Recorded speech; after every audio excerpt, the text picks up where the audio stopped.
بسم الله الرحمن الرحيم. القارعة. ما القارعة؟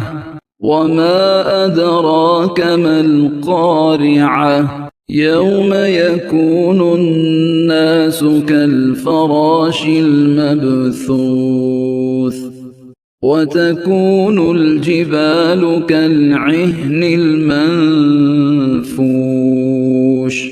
فأما من ثقلت موازينه فهو في عيشة راضية وأما من خفت موازينه فأمه هاوية وما أدراك ما هي؟ نار حامية.